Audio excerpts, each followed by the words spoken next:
Hello everyone, welcome back to my channel. I hope everyone is having a wonderful day. Before starting the video, please go ahead and hit the subscribe button. Billy is waiting for Sally in the jazz lounge. She's ready for a stiff drink after her difficult conversation with Audra. He's distracted by the chaos in the King camp and filled her in on the stolen AI. He suspects Ashby is getting a dose of his own medicine. Sally can appreciate how much he must enjoy that, but it worries her when his focus drifts to revenge.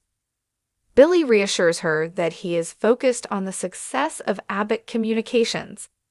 Sally doesn't regret telling him that Jill is behind the funding.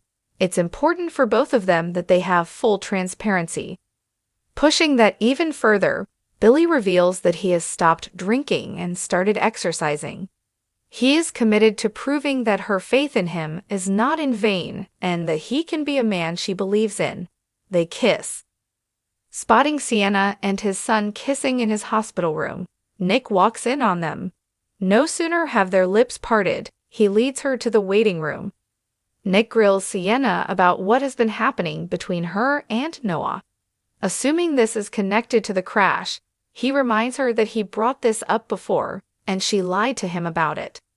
As she tells him to back off, he leaps to the assumption that Matt must have attacked his son over the affair. She points out that her husband was out of town when the crash happened. Besides, he's in the dark about the affair. Nick is confident that her husband is Matt Clark, a vicious man who has targeted his loved ones for years.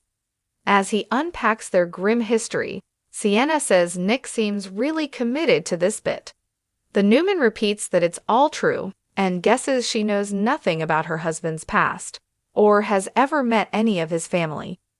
Remaining cagey, she backs him off and repeats that Mitch knows nothing about the affair. Sharon is in Mitch's face at the shadow room. She won't relent on calling him Matt, and warns that, of all the terrible things he has done, coming back from the dead to target her children was really crossing the line.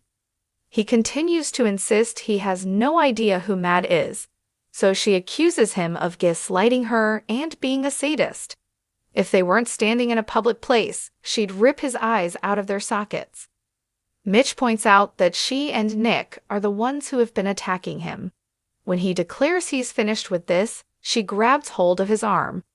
After he threatens to get a restraining order, she warns him that if he goes near her family again, he had better hope Nick finishes him off because she will take her time making sure that he suffers. Sharon returns to her hotel room and immediately calls Phyllis. She leaves an awkward message thanking her for all of her texts about Noah. She appreciates the support, but as soon as she starts talking about her emotions, they well up and she has to end the call. Pacing, she calls Nick next, leaving another rambling message, admitting that she went to confront Matt.